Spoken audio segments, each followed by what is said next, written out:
In 3 weeks, I looked at over 50 trucks. I test drove 15 of them, and I pulled the trigger on one. I negotiated $4,000 off the list price, and I'm going to tell you how I did it. Hey folks, I'm Daniel. I just bought a truck and I'm going to do 2 videos on the experience. This video will focus on the financial side of buying a vehicle. I'll share with you what I invested in while I built up my vehicle fund, how to research car prices in this crazy market, and how to buy a vehicle in cash. I'll also walk you through what sales gimmicks to avoid, how to negotiate, what things the dealers will budge on, and what they won't.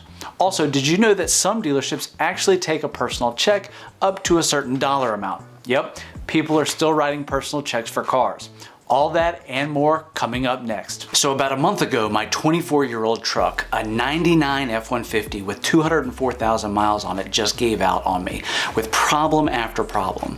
So what does a guy like me do in a situation like this? I prefer to pay cash for vehicles, but because I'm such a tightwad, it's hard for me to see that money walk out the door all at once. I could keep repairing it, but I got sick of the maintenance and the unreliability. I'd had the truck for 9 years and it's been mostly a weekend warrior for me for things like a trip to the home improvement store or the random run to the dump. It had just cracked the 204,000 mile mark, and once a truck gets 24 years old and has that many miles on it, the maintenance and repairs basically turns it into a car payment. I did some of the repairs myself, but for the more complicated and demanding repairs, I paid somebody else to do it. So like any red-blooded American male, when you get sick of dealing with a problem, and I mean any problem, you buy a truck. And thankfully, because of years of preparation, I paid cash for it. And you could pay cash as well if you hit the like button and subscribe to my channel to see more videos like this. But seriously, my goal with everything with this channel is to practice what I preach. So here's what I learned and how I did it. Everything I'm going to reference is for used trucks. I don't prefer to buy new vehicles in general. I've done it before, back when car prices were more reasonable. But with prices the way they are now and no sign of them coming back down, a decent used car or truck is now close to what a new vehicle used to be. Also, full disclosure, I have a background in the automotive repair industry, so the past decade of my life has been cars. The first thing I experienced firsthand is that it's a seller's market right now. The truck market is heavily inflated beyond where it was just a few years ago, pre-COVID. The manufacturers are open about reducing all outstanding inventory to help those COVID prices stick. That means that instead of keeping 120 days of inventory on the lot, the industry average has dropped down to just 35 days of inventory on the lot. As a result, the supply of new vehicles is low and demand is very high. Because of this low supply and high demand, many buyers who would normally buy a new vehicle cannot, so they are forced to buy a used vehicle. This upward pressure on prices has been unrelenting. A truck that used to be $30,000 10 years ago is now nearly $50,000. Quite a few dealers refuse to work on resolving obvious issues because someone less discriminating than me would snatch it up and ask no questions. I'm talking about some absolute junk out there. When it comes to negotiation, it's a numbers game. In general, dealerships won't budge much. Nearly every dealer that I attempted to negotiate down on price wouldn't come down to the number I wanted. However, you need to know how these numbers are reached and how they manipulate numbers before you start negotiating. If it's not the right number, move on. 49 times, it's what I did, and it's how I eventually found a deal. The first thing is that there are basically 4 categories under which a dealer will list an expense. The first is the most obvious, and that is the price of the vehicle itself. The second is the dealer processing fee. The third is the taxes, tags, and title fees. And the fourth is the voluntary stuff, the add-ons such as warranties or the gimmicky things. You need to understand these 4 categories first before you try to negotiate, because otherwise they'll just move some numbers around. So to understand how to negotiate, you can basically take 2 approaches. You can take the out the door price where you're focused on the final number and you don't really care how you get there. Or you can take the more detailed itemized approach. I've always had greater success taking the detailed itemized approach because it allows me to poke holes in all the little gimmicks. The list price is the price they're asking for the vehicle itself. It's not based on an arbitrary number. Typically, most dealerships will consult Kelley Blue Book, NADA, and JD Power and Associates. Once they have those numbers, they will will then look at what the vehicle is going to sell for at a wholesale auction. Think of someone like Manheim Auctions. If they're not successful in selling a vehicle directly to a consumer, Manheim Auctions or some other wholesaler will take the vehicle. They're going to price a vehicle aggressively and see if they can get any takers. If it sits too long and they're paying interest on a massive inventory loan, they may want to offload the vehicle, recover their investment, and move on to another vehicle. The first thing you want to do is to ask them what pricing resources they use. I've had many dealers print up KBB and NADA on the spot. You also want to ask for the window sticker or the build sheet. Quite a few of the manufacturers allow you to view the build sheet online, but not all, and they can sometimes be unavailable. Getting your hands on that info will help you understand what it is that you're buying. If the dealer is right in line with KBB and NADA and they're comparable to other dealership listings, it's probably a fair price. The dealer processing fee is an admin fee that dealerships charge. Where I live, it's usually somewhere in the range of $500 to $1,000, but I ran into one dealer charging $1,900. When I challenged them on it, I'd honestly assumed that they would just drop it down to a normal amount, but they refused and even lied right to my face, claiming it was required by the DMV. It's not. That was a lie. The DMV in Virginia does allow for a dealer processing fee, but it's not mandatory and you can ask them to remove it. About 10 years ago, I was able to get that fee waived, but not anymore. The market is so competitive right now that they're not budging. Where I have had some success is in getting them to drop the vehicle price by the amount of the admin fee. So if the vehicle is $20K and they have a $700 admin fee, they might drop the vehicle down to $19,300 and then leave the $700 admin fee in place, so your out the door price will still be less than if you didn't negotiate anything at all. Taxes, tags, titling, registration charges are not negotiable and are all prices set by the state in which you live. Those are usually standardized, and I've not once seen a dealer try any funny business with those numbers. And lastly, we have the add-ons. Some of the gimmicky things that they try to charge are the following: $100 to $300 to put nitrogen in tires. The air that we breathe is 78% nitrogen already. The rest is primarily oxygen with a few other gases. Basically, this is a gimmick.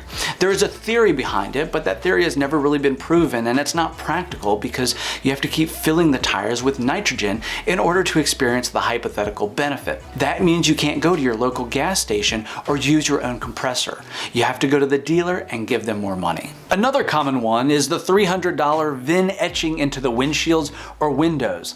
The thought is that in order to steal a vehicle and successfully pass it off to a chop shop, you want the fewest number of Vin stickers or Vin plates possible. If all the glass is etched with the Vin, the thief will think twice because they don't want to have to swap the windshield, back glass, door glass, etc.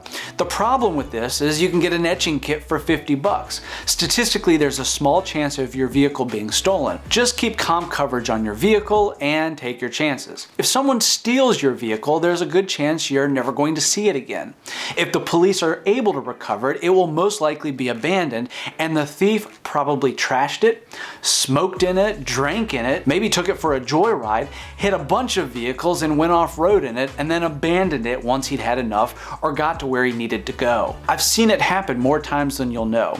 Your vehicle will probably be a total loss. That $300 Vin etching that you paid for won't have made any difference. Extended warranties typically range from $2,500 to $6,500. Just don't. Do your due diligence on the vehicle. And if you have an emergency fund, you're self-insured against this sort of thing anyways. If you're one of these people that really has a hard time not buying a warranty, I would encourage you to be the warranty company yourself. Set aside $200 to $400 a month for your warranty. Instead of sending it to the warranty company, send it to yourself. After a year or two, you'll have a few thousand set aside and you can cover most small to medium-sized expenses. Otherwise, just rely on your emergency fund. Another one is a ceramic coating. I'm not going to say that there isn't some scientific case to be made for ceramic coating in a lab, but I wouldn't buy it. Most factory coatings, unless there's a defect in the factory materials, are going to apply sufficient clear coat. If you do the occasional clean detail of your exterior, if you clay bar it to remove the surface contaminants, and you add some wax every now and again, your average vehicle is going to be in great shape a decade later. Negotiate friendly and embrace the process. When the dealer writes up the initial quote, this is usually a detailed, itemized breakdown of the vehicle information and pricing information. This is going to be their starting price. At this point, you'll want to review it line by line. The sales reps don't actually have the authority to negotiate. They do the legwork, the test drive, etc. But any negotiation is going to take a few minutes.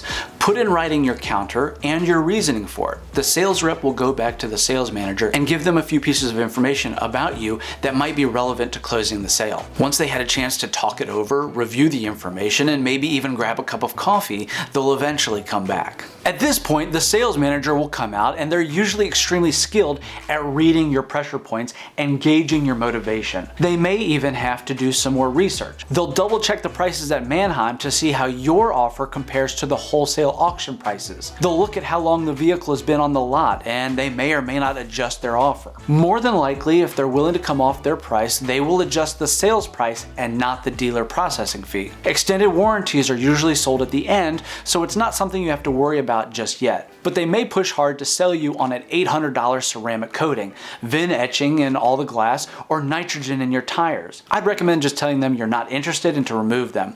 Let them know those things are non-negotiable for you. They usually remove them, but every once in a while I'll find a stubborn sales manager who won't budge. I didn't really have to play hardball on this truck because it was the right place, right time kind of thing. This only happens when you play the numbers game and put in the work. It was the second to last truck that I looked at. By this point, I was tired of looking. I'd driven all over the city, talked to tons of dealerships and salesmen. I just told them I was paying cash. I was patient. I thought the truck was a well-maintained truck, but it didn't have a ton of bells and whistles. They advised they were going to offload a handful of vehicles to refresh their inventory, and that this was one of them. As a result, they took about $4,000 off it. This is basically unheard of with used trucks, but I had to go through 50 trucks to get to this one. I sat next to a couple that I could overhear parts of the conversation. The finance manager told them that they were qualified for a loan at 8% for 84 months.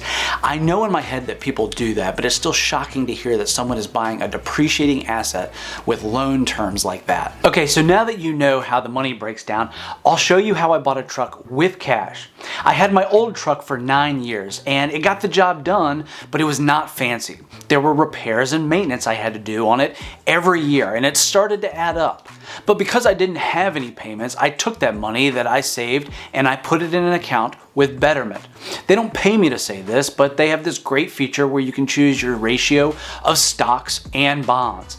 The higher the percentage of bonds, it basically becomes a high yield savings account. The greater the percentage of stocks, it becomes subject to the ebbs and flows of the market. I kept it very conservative and put anywhere from $200 to $300 a month in it.